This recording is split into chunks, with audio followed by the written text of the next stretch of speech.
Hey guys, how are you? I hope everyone will be fine at your home in this critical time of corona and you people are taking care of yourself and your family. This is Dr. Meena Singh. Once again welcome everyone on your YouTube channel.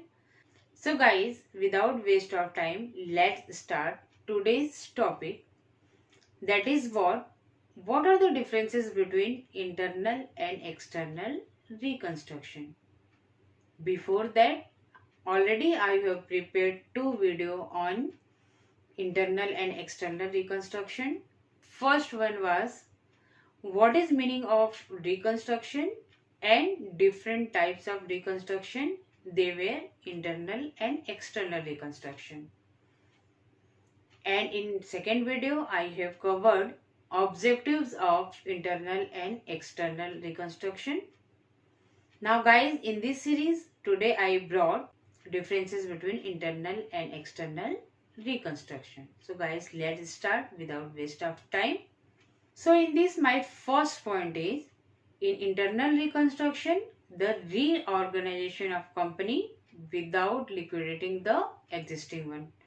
Means internal reconstruction में बिना company को बंद किए capital को reorganise किया जाता है in internal reconstruction. चलिए देखते हैं कि एक्सटर्नल में क्या होता है. तो on the other hand, in the case of the external reconstruction, existing company is liquidated to give birth to a new company. तो एक्सटर्नल रिकंस्ट्रक्शन में एग्जिस्टिंग कंपनी को बंद कर दिया जाता है और नई कंपनी को फॉर्म किया जाता है. क्यों किया जाता है, चलिए देखते हैं. For continuing the business of the existing one. Guys, our second point is here, no new company is form. So internal reconstruction में कोई भी नई कंपनी को फॉर्म नहीं किया जाता है, जबकि एक्सटर्नल रिकंस्ट्रक्शन में नई कंपनी को फॉर्म किया जाता है. क्यों किया जाता है? To take over the business of existing one. जो कंपनी चल रही है उसके सारे बिजनेस को हैंडल करने के लिए नई कंपनी को फॉर्म किया जाता है. गाइस, हमारा थर्ड पॉइंट भी बहुत इंपॉर्टेंट है. In internal reconstruction the capital of the company is reduced. तो इंटरनल रिकंस्ट्रक्शन में कंपनी का कैपिटल रिड्यूस होता है क्योंकि बहुत सारे अप्स एंड डाउन्स किए जाते हैं. जबकि in external reconstruction there is no reduction in the capital of the company. क्योंकि पहली कंपनी को ही बंद कर दिया जाता है, इसलिए कैपिटल में कोई भी रिडक्शन नहीं होता है in the case of the external reconstruction. Guys, चलते हैं हमारा फोर्थ पॉइंट देखते हैं, वो क्या है. So in internal reconstruction approval of the court is mandatory. Court की परमिशन बहुत जरूरी है in the case of the internal reconstruction. देखते हैं वो क्यों. Because the reduction in capital may affect the rights of the share holder. क्योंकि capital reduce होगा तो उनके शेयर होल्डर्स के राइट्स भी रिड्यूस होंगे या इफेक्ट होंगे, which requires confirmation from the court. इसीलिए कोर्ट की कंफर्मेशन, कोर्ट की परमिशन बहुत जरूरी होती है in the case of the internal reconstruction. जबकि एक्सटर्नल रिकंस्ट्रक्शन में no such approval is required. External reconstruction में कोई भी कोर्ट की अप्रूवल रिक्वायर नहीं होती है. चलिए गाइस, हम लोग अपना नेक्स्ट पॉइंट देखते हैं, that is the fifth one. In internal reconstruction, since there is no new companies formed, there is no transfer of assets and liabilities. Internal reconstruction में जैसे कि कंपनी बंद नहीं होती है, नई कंपनी नहीं फॉर्म की जाती है, इसीलिए एसेट्स एंड लायबिलिटीज का ट्रांसफर नहीं होता है. जबकि in external reconstruction assets and liabilities of old company are transferred to the new company. तो ओल्ड कंपनी के एसेट्स एंड लायबिलिटीज को न्यू कंपनी में ट्रांसफर किया जाता है. गाइस, ये टाइम है अब हमारा 2 क्वेश्चन देखने का, जो कि बहुत इंपॉर्टेंट होता है एग्जामिनेशन पॉइंट ऑफ व्यू। मैंने जितना भी वीडियो बनाया हो, जितने भी क्वेश्चंस मैंने अभी तक डाले हैं, जो भी कॉम्पिटिटिव एग्जाम दिए होंगे, उनको ये पता चल गया होगा कि कुछ ना कुछ क्वेश्चंस उसमें से आए होंगे। So let's see. My first question is here, cartel is a form of. Cartel किस चीज का फॉर्म है? टाइप्स इसमें दिए गए 4 options, collusive oligopoly, monopoly, non collusive oligopoly and none of this. So guys 4 option इसमें दिया गया है, इस चारों में से आपको बताना है कि कौन सा सही आंसर है।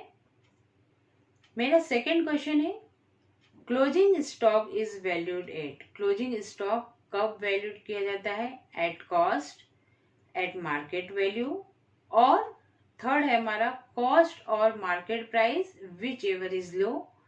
कॉस्ट और मार्केट प्राइस जो भी लो हो वो, या तो फोर्थ ऑप्शन है हमारा नन ऑफ दिस, इसमें से कोई भी नहीं। सो गाइस आंसर को हम बाद में देखते हैं।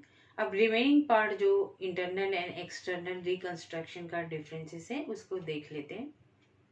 तो हमारा नेक्स्ट पॉइंट है, in the scheme of internal reconstruction only one existing company participates.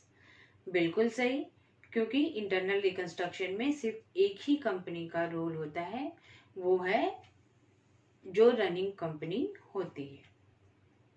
Where is in external reconstruction 2 company participates, जबकि एक्सटर्नल रिकंस्ट्रक्शन में 2 कंपनी पार्टिसिपेट्स होती है। Number 1 purchasing company and number 2 is vending company. एक company जो purchase करती है और दूसरी कंपनी जो सेल करती है। इस तरीके से एक्सटर्नल रिकंस्ट्रक्शन में 2 कंपनियां आती हैं। गाइस हमारा 7th पॉइंट है, in internal reconstruction to reduce share capital, capital reduction account is open.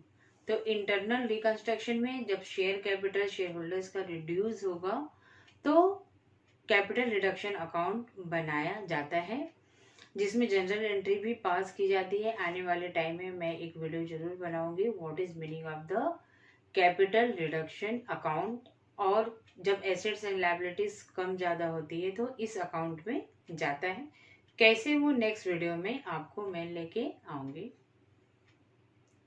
Where as in external reconstruction capital reduction account is not open. तो ये भी कभी कभी एग्जाम में पूछा जाता है कि कैपिटल रिडक्शन अकाउंट इंटरनल या एक्सटर्नल किस में आता है। तो कैपिटल रिडक्शन अकाउंट गाइस आता है आपका सिर्फ इंटरनल रिकंस्ट्रक्शन में, ना कि एक्सटर्नल रिकंस्ट्रक्शन में। इस पॉइंट को याद रखिएगा आप लोग। Assets and liabilities of existing company should be transfer to realisation account. तो इसमें एग्जिस्टिंग कंपनी के एसेट्स एंड लायबिलिटीज को नई कंपनी में ट्रांसफर किया जाता है थ्रू रियलाइजेशन अकाउंट।